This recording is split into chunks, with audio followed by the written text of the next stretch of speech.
Hey,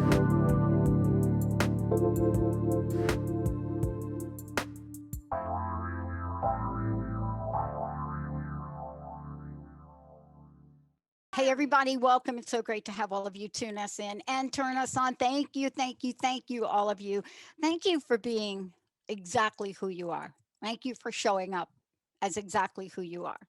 You're the best listening audience on the planet. And, so much of what you've shared with us has given us insight into some of the topics that are important to you to cover. And on that journey, we discover people like my very special guest today, featured guest host of our own show. But here's what I want to say about it. We discover people that are so on the edge of what's important in today's society, so forward looking in what they're doing and how they're doing it, so above the curve when it comes to helping you with what you might be going through in terms of this idea that you may have about addiction and recovery. So today I want to introduce you to Robin Clare. We're going to be talking about getting to the truth about addiction and recovery. And by the way, I think Jacob, I think you got images of this. By the way, we're going to be talking about the journey.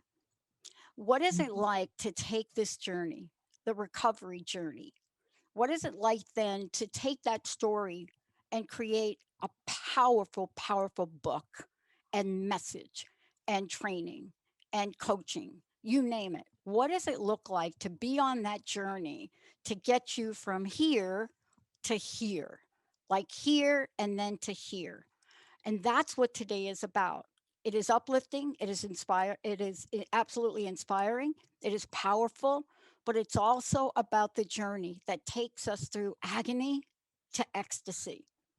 That's what this is about today. So, for those of you out there, I want you to introduce you to this amazing recovery coach, best-selling author, spiritual author of Feast and Famine, and more importantly, somebody that will not go down and go quietly in the night, but is in the forefront to say, I am going to help people with this level of addiction that we have not even fully understood yet and help them change their lives. Robin, it's great to have you. Thank you, Dr. Pat. It's a pleasure to be here. Um, I gave a brief introduction of what you Mhm. do because people are going to get to know you up close and personal through your own show and, of course, here. But this is a journey that when we think about the millions of people struggling on a daily basis, it is a journey literally from agony to ecstasy in a lot of ways. And I want to ask you, you are the author of this best-selling book. The messages in here are powerful, beyond belief, but they are that because your level of vulnerability to share this and come to the forefront is what literally helps people relate and change. And I want to know, given you've written this book, what are the challenges and obstacles? What did you have to overcome, Robin, to bring you to this moment now?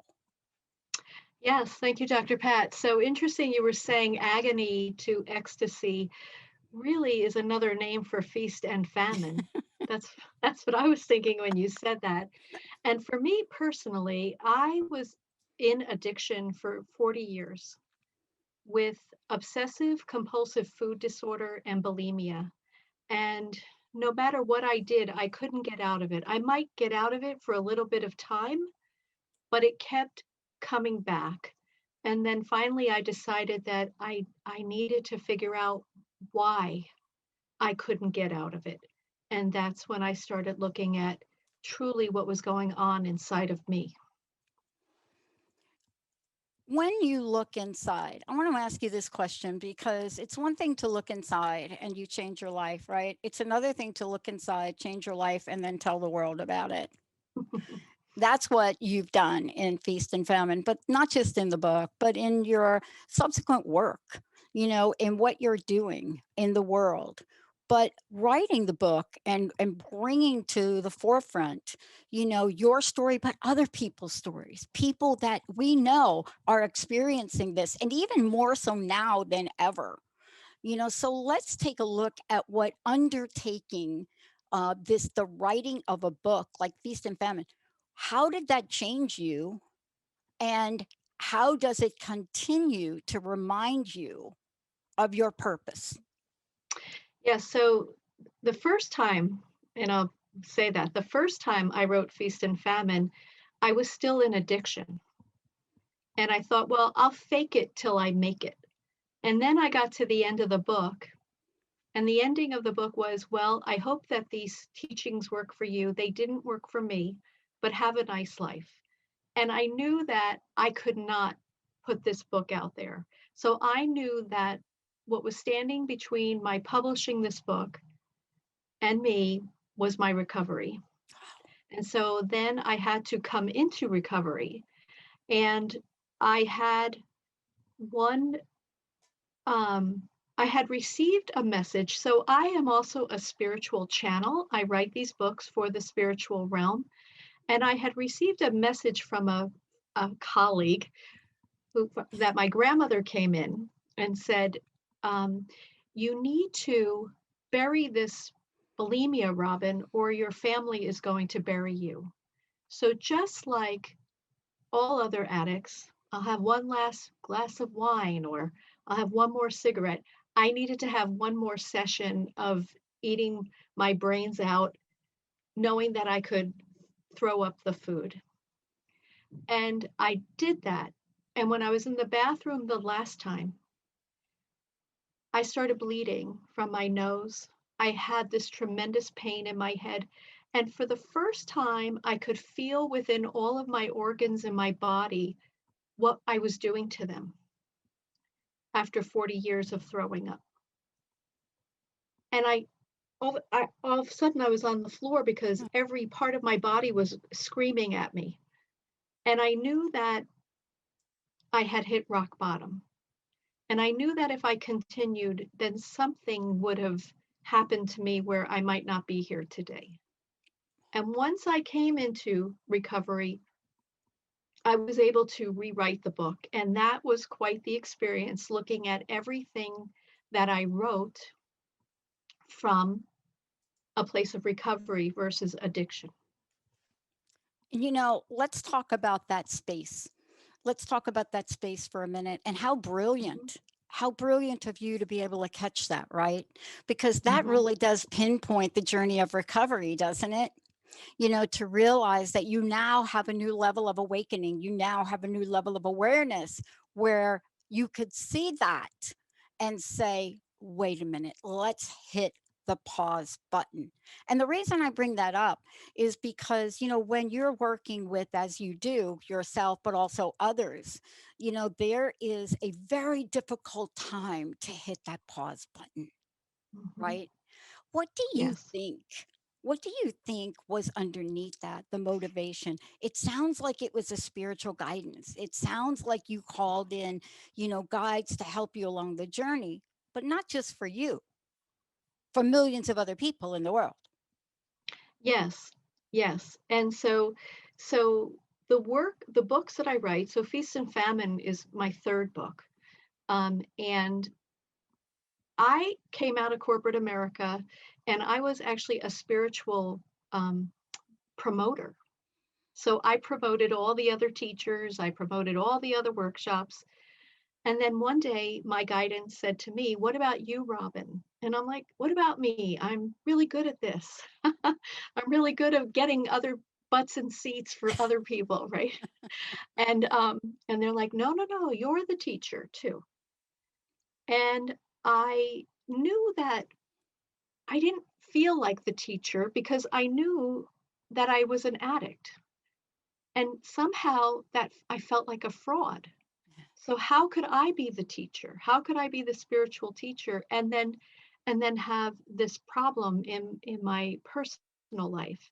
And so it wasn't until I started looking at my own trauma patterns of my life that I discovered what was going on with me. And so the divine being that I worked with on Feast and Famine, Healing Addiction with Grace, and this is the name that was shared with me, was Sophia, who many uh, don't, she's a divine feminine, but she also declares herself as the Holy Spirit. And most people, if you ask most people, they don't know who the Holy Spirit is. It's just a name.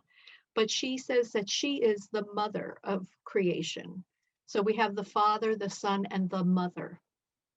And so she is the Mm, Holy Spirit, Sophia. She also says that she goes by grace. So when grace arrives in your life, it is coming from Sophia, inspiring you either to have internal grace or grace arriving on an external level.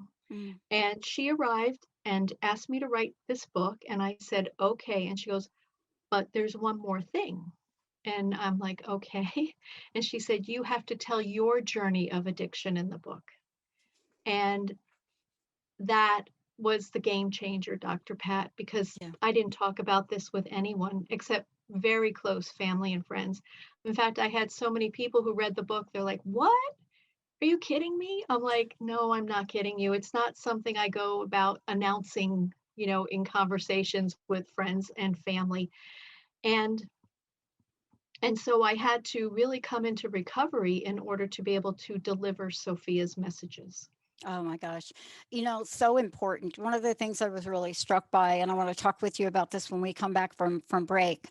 One of the things I want to talk about is this journey of suffering and healing. But of course, in your book, I was really struck by the zone of genius and then humiliation leading to self-loathing. And I want to take a short break because when we come back, I love the different steps you've laid out in the book. And if you don't mind, I'd like to read them to people when we come back, because one of the things we don't talk about is the intermediate steps that person goes through in a life, to Mhm. get to that place where you just don't like yourself, let alone love yourself. I don't know how you love Right. yourself when you don't even like yourself.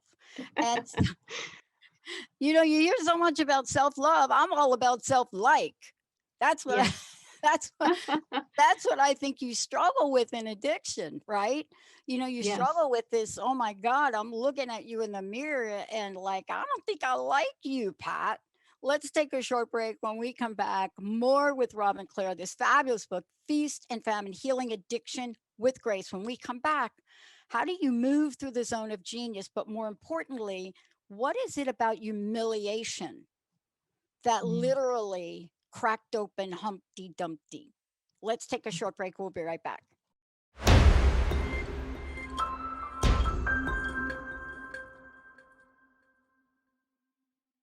Welcome back. I am so thrilled to have Robin Clare joining me here today. This is one of her books, Feast and Famine Healing Addiction with Grace. And this is also today's show. Talks about what this journey looks like, especially when you've taken it. And that is what Robin has done. And, as you go on a journey like this, you get to a place where you realize it isn't just about you. It's about then taking this and sharing it with the world. And that in itself is a process. That in itself is a level of vulnerability. And we're going to talk about several aspects of this as we move forward. But one of the things I want to do, Benny, I would love to give a copy of this book away right now, 1-800-930-2819. And certainly, if you've got a question for Robin or you've got a question about what we're talking about today, food disorder, bulimia, if you have questions about that, give us a call, 1-800-930-2819. Before the break, I was talking about a part of your book, but before we go there, how do people find out about you, Robin? How do they get copies of this and any of your books? Yes. So thank you for asking me that. So Sure. people can reach me at clarity.com. That's CLARE dash ITY.com. And they can purchase the book there, or any major retailer has the book as well. Awesome. So, we're going to take a little deeper dive into this because there's always such a long journey when we talk about this, and it's so amazing that people like you have lived to tell the story. I was really Mhm. struck by a couple things in the book, but the one point I want to talk about is this humiliation leads to self-loathing, and it really Yes. taps into your personal journey as well. I don't think we can take this recovery journey without feeling a little bit of self-loathing, can we? How was that for you? How was this part of facing yourself. What was that like for you as Yeah. you faced this? So, just to share with the audience, we're born into self-love. We see these beautiful babies and oh my gosh, they're so delicious and they're so perfect. But then we have, parents and siblings and teachers and friends and the media and different places that may not be as perfect as we'd like them to be. And so we start experiencing levels of humiliation, maybe in the form of bullying or just teasing.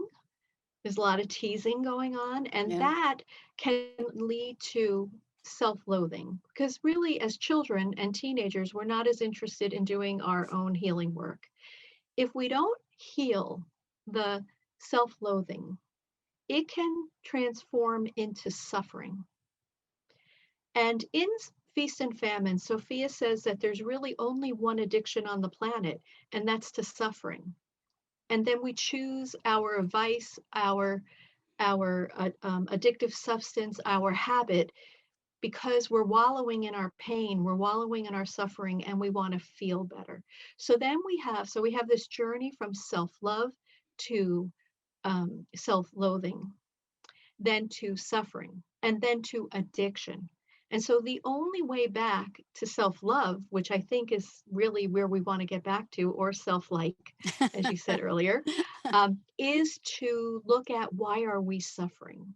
What is going on inside of us? What were our trauma patterns? And for me, when I started looking at that, what I discovered is that there were 21 times that I knew that I had been humiliated. And some of them were just, I'll give you an example.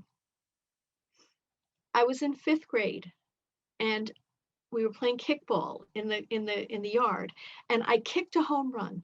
And as I'm coming around third base, I had a kilt on, and my pin unpinned, and my kilt fell off, and everyone was laughing at me. So Yeah. you might not think, so what's so bad about that? But for a young girl to have an entire playground of people laughing at her, that seems to build in our life. We have situations where we're made not to feel good about ourselves.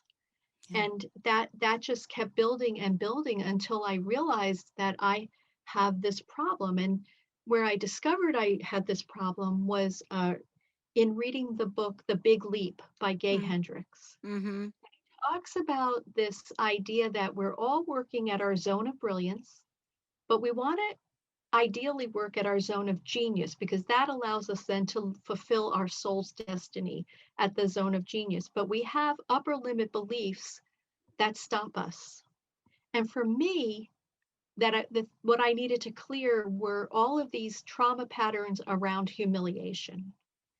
And one more interesting thing about it, I was driving in New York and I was listening to the woman who did the Me Too movement. And I Mm. said to my spiritual guidance, that's so powerful, her story of the origination of it.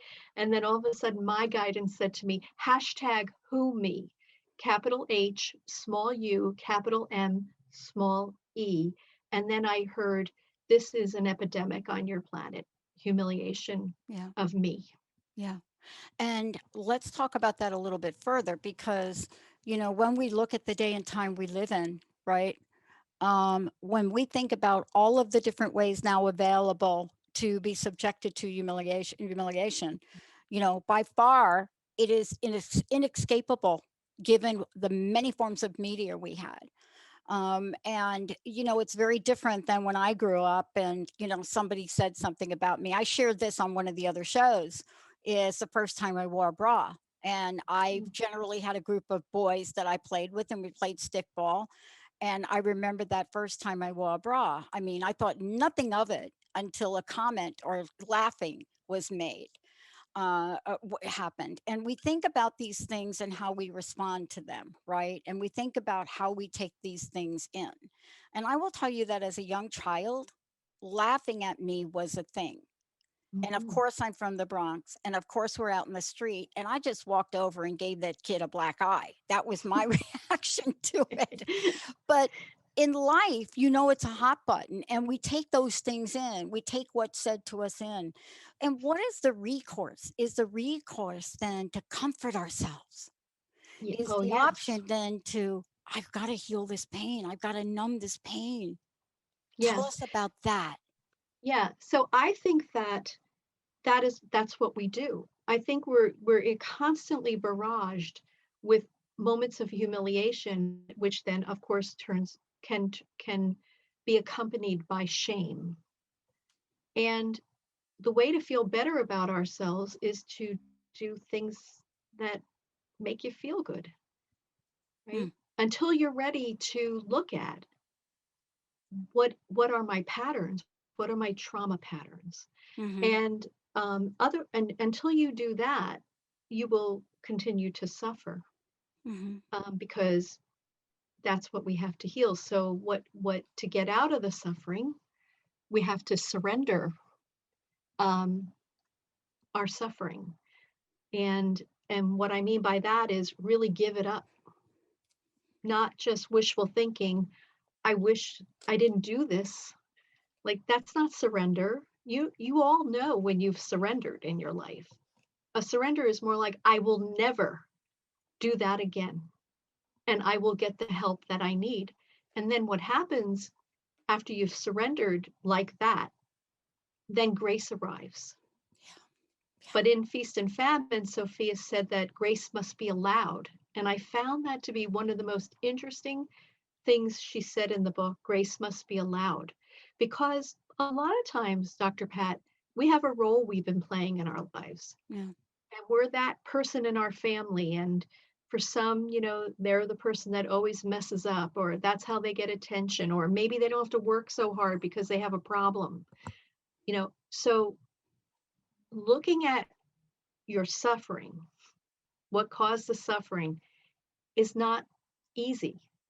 no, But no, once you can do that, and once you can heal those parts of you that are struggling, like so, then you can begin to have a life filled with grace yeah. and magic. I always say magic because I think it becomes pretty magical at that point. Well, it's because you have looked fear of humiliation, persecution in the face. You know, you're looking straight at it, right? You know, you're Yes. looking at, oh, is is this it? Is this what I feel? You know, what do I do? And you know, one of my favorite quotes is, and it's been a monumental for me, and I want to talk to you about it when we come back. Is it's been a quote by Viktor Frankl, of course, and it addresses exactly what you're talking about. And it's that Mhm. thing that he says between stimulus and response, there is a space. And it's in that space, our power to choose our response. And in our response Mhm. lies our growth and our freedom. And I think that when I listen to you and what you're saying, right, and you've gone through this and you've identified this and you've been able to have a different response, I want to know when we come back from break, I want to know what answers were provided for you Mhm. because you are hungry for those answers. Yes, I And was. when we are hungry for answers, does the universe listen? I'm not going to Mm. answer that question. Robin's going to answer that question when we come back, everybody. Let's take a short break. We'll be right back with Robin Clare and Feast and Famine and Hungry for Answers. We'll be right back.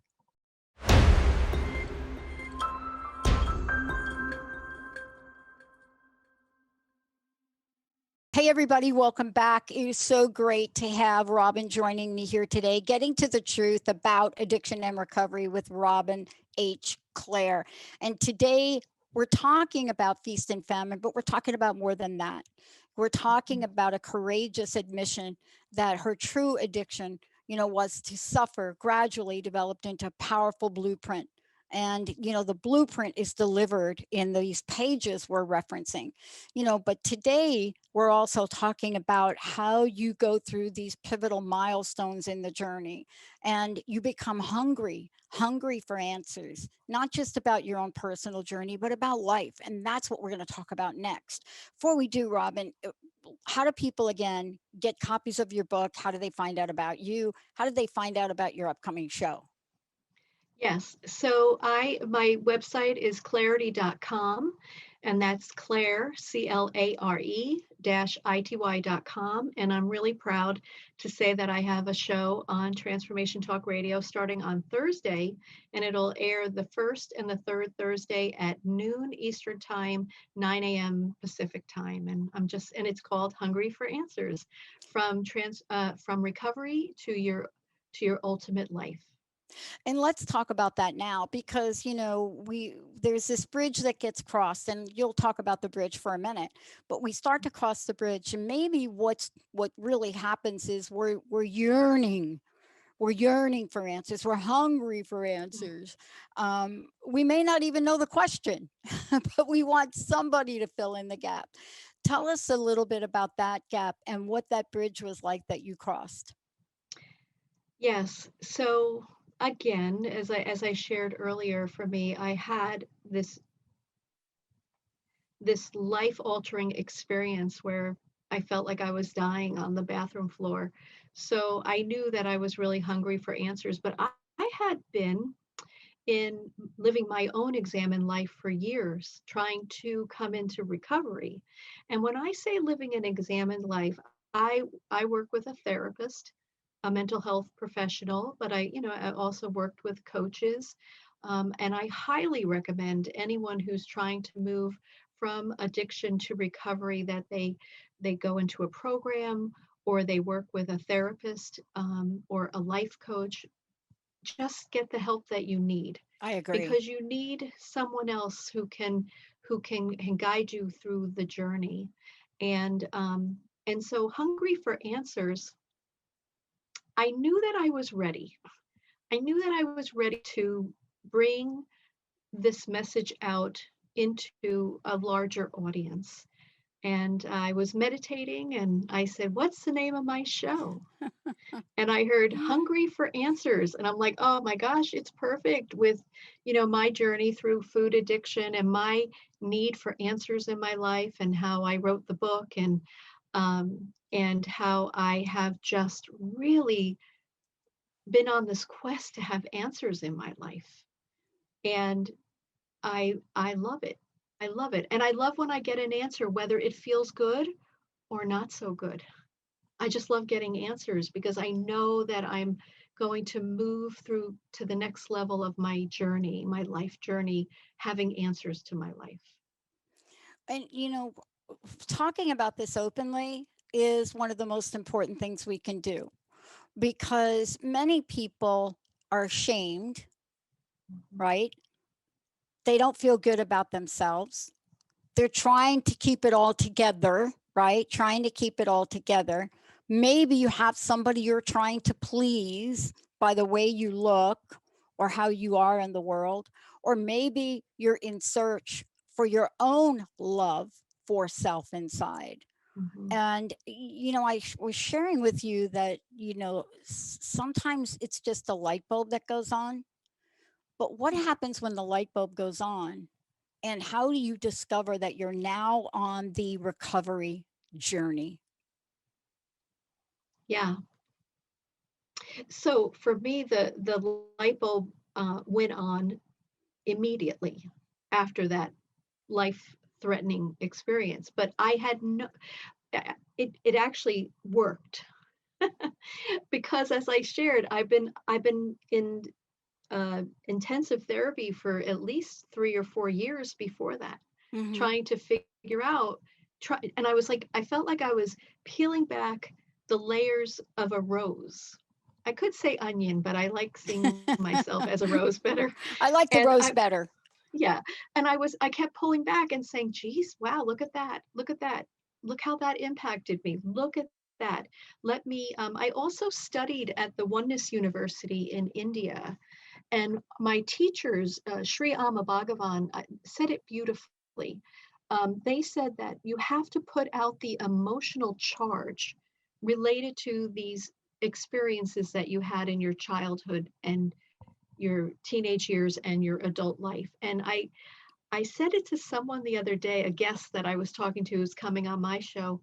and I said, I always see when I'm working with these trauma patterns, these experiences in my life that happened, I see myself going like this, like blowing out the emotional charge. And he said, "Oh, you exhaled?" And I'm like, "Oh my God, that's brilliant. Yes, I exhaled. I wasn't clutching it anymore and holding on to it for dear life because it hurt so much." And that's what I did. But one of the ways that I really got out of this humiliation pattern was I read an article when writing Feast and Famine, and the author said that nobody can humiliate you if you don't give them the title of judge. And it was so brilliant and Yeah. so simple. And I was like, yes, unless I allow you to judge me, unless I give you that title of judge, whether it's was a parent or a partner or whomever, someone who doesn't like me, if I don't give you the title of judge, when you say something to me, I can say, "Wow, thank you for your perspective. I'll think about that." Or I Hmm. can say, "Screw you," or Yeah. whatever. I can say whatever I want, but I don't have to let them judge me, Right. right? That's I powerful. yes. That's powerful beyond that's powerful beyond belief what you just Hmm. said there. But I want to get back to something you indicated because it's so important. You and I talk about this, but I will tell you, I have had many mentors along the way. I don't even think about my life without mentors or coaches, Hmm. and neither do you. And that's Hmm. really part of what you've created and helping people step forward. One of the things that I was struck by that you did, and I want to talk about it for a minute, is about how to write a recovery story. And that's part of what we're talking about today when you're at the level where you don't want to keep it inside anymore, Yes. where that Yes. moment of exhaling me allows you to then say, I need to have the freedom to really tell my story. So, you also work with people to write their recovery story. I think you're doing a 30-minute consultation. Tell us about that and why telling our story is so important. Yes. So I was trying to figure out what was next for me after Feast and Famine, and how could I take my recovery coach designation and do something powerful with it. And so what I decided is that everybody has a recovery story. We may not think of ourselves as having been, because the reason why everybody has a recovery story is because everybody has suffered in their life. And so I have two levels to my writing coaching. The first is, let's get it out of you so that you can heal your own journey, right? Let's just get it out of you and onto a piece of paper. Then, if you want to share it as a healing tool for others, we'll go back and look at it to make it into a book, right? So what that does for people, which it did for me, is in the first round, you can just write whatever you want, whether it feels disparaging about someone else or not. You give yourself permission to just get it out of you and onto the paper. And so I always say, when you write for yourself, when you write it down, you're healing yourself. And when you share it with others, you're helping them to heal. And that's what I do as a writing coach. So, what I offer is a free 30-minute consultation to see what's your recovery story.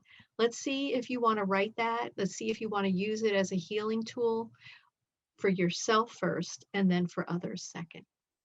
And how powerful is that? See, because you were just talking about the removal of that judge, removing that, right?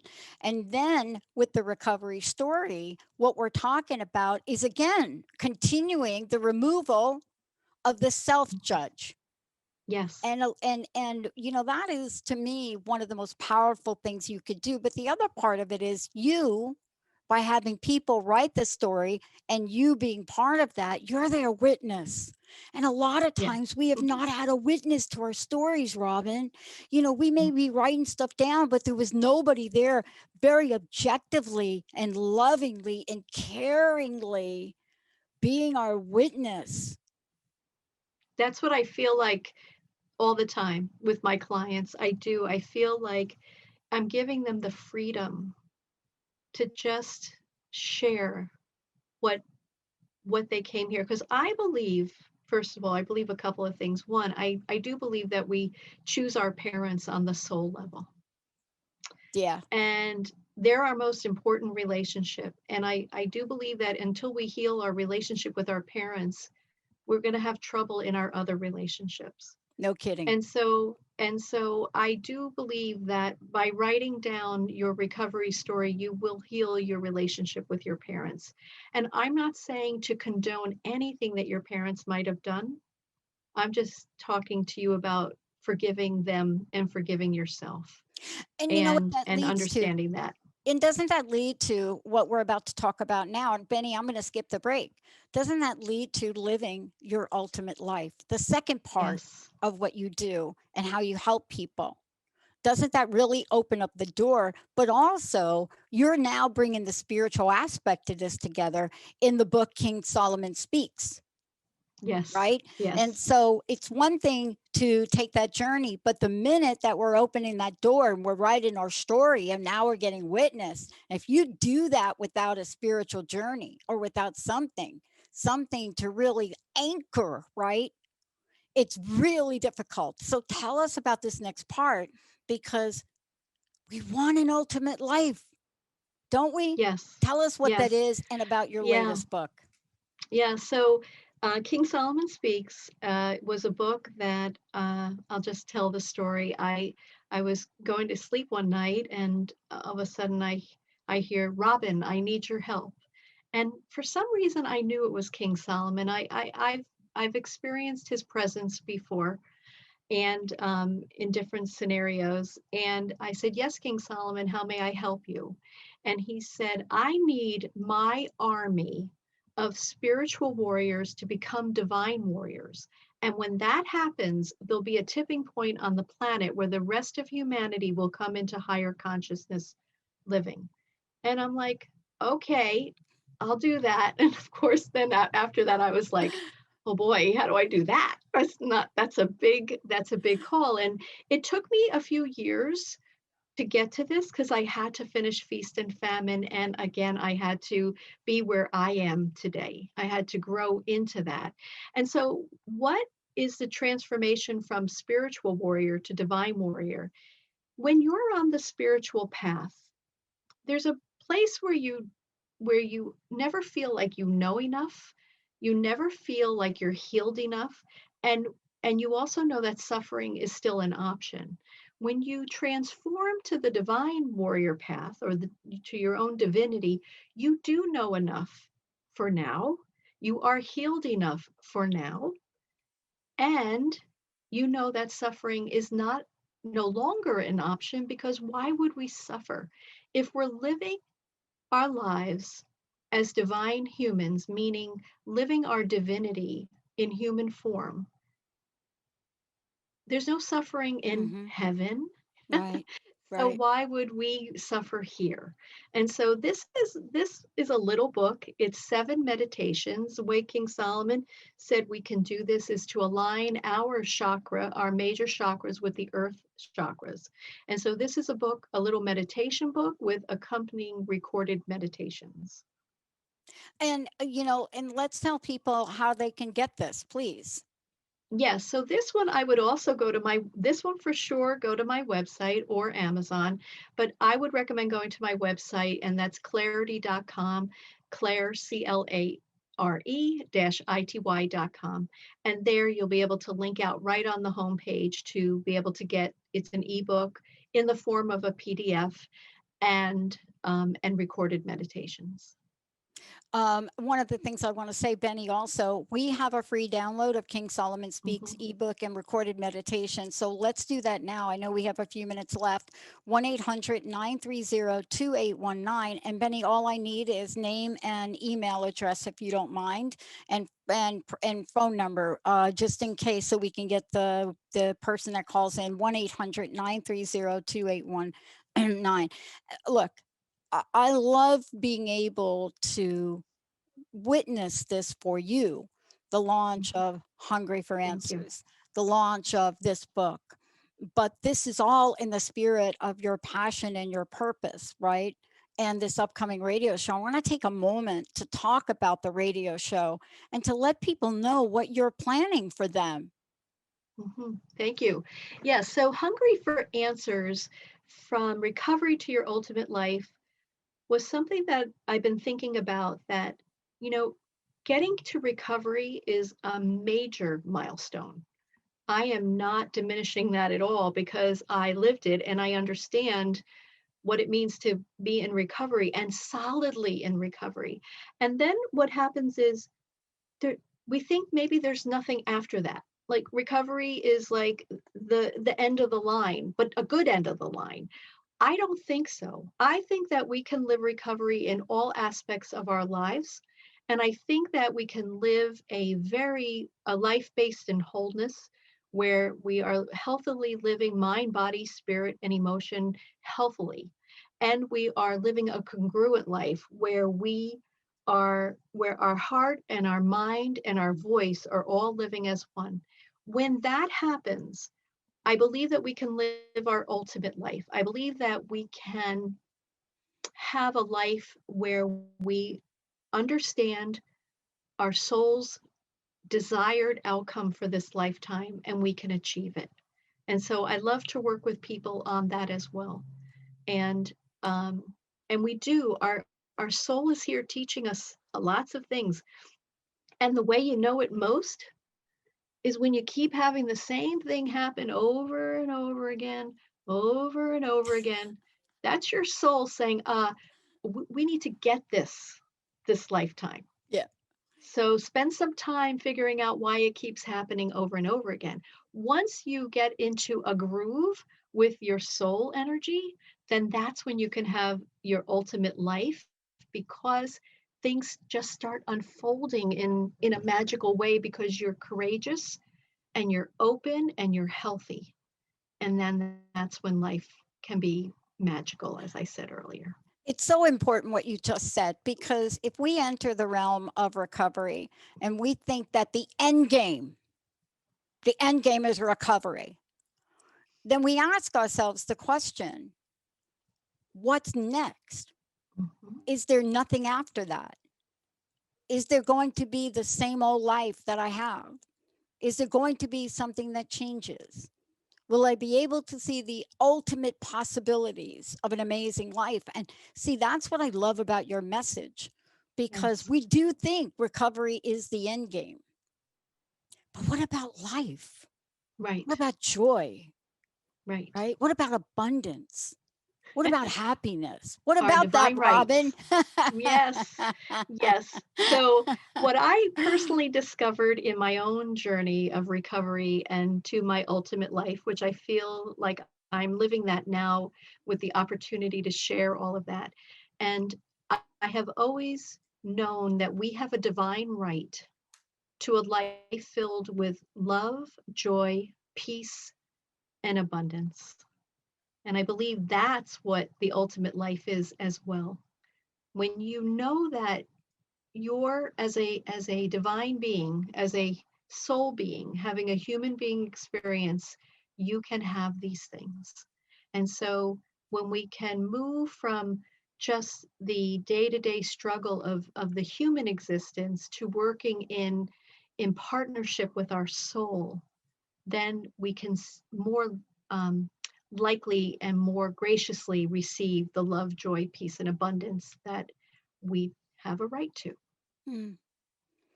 You know, in the few minutes we have left, what I want to talk with you about and have you share, if you don't mind, is, you know, coming full circle to embody the full range of work that you do with people. Because recovery, yes, is part of your journey and part of your story. But, as someone who is certified in this, you really take it to another level. You say, yep, we're going to take the recovery journey. And by the way, would you like to hop on for the abundance journey? Would you like to hop on for you know what I'm saying? And so, Yes, because you've discovered that for yourself. And now Yes. you can help others. Well, you know, my spiritual mantra, my own personal spiritual mantra is bring it on. Now, that has afforded me a lot of wonderful learning opportunities, but it's also required me to do the work. Yeah. And so yes, so I'm always open to I live a life, not just the examine life, as I said, but I live so connected to my own spiritual journey and my own spiritual team that I'm constantly listening for guidance as to what do I need? What do I need to learn? Who do I need to connect with in order to be able to deliver the messages that are shared with me through my books? Yeah. Mm. Wow. I am so excited about your upcoming show, Hungry for Answers. I want to Thank you. thank you for today. Again, how do we find out more about you, Robin? Thank you for all your work. How do they get copies of your book? And also, what's your personal message? What do you want to leave us with? And thank you so much for creating a powerful pathway for people. Yes. So again, you can reach me at clarity.com, CLARE-ITY, or on Facebook, Clarity with Robin, and Instagram, Clarity by Robin. I wanted to leave everybody with a wonderful little teaching from Sophia in Feast and Famine. So it's just a little thing I'm going to read. And I said, Sophia, can you give me an example of what the four parts of Sophia's divine path to healing can look like in someone's life? And she replied, imagine sitting on the floor of a dark room, alone and in pain. This scene portrays what suffering feels like. The moment you find the courage to get up and look for the light switch, you are in surrender. When you turn on the light, you are filled with the light of grace. From here, you will find the door that leads you out of the dark room and back into self love and ultimately into your divinely inspired life.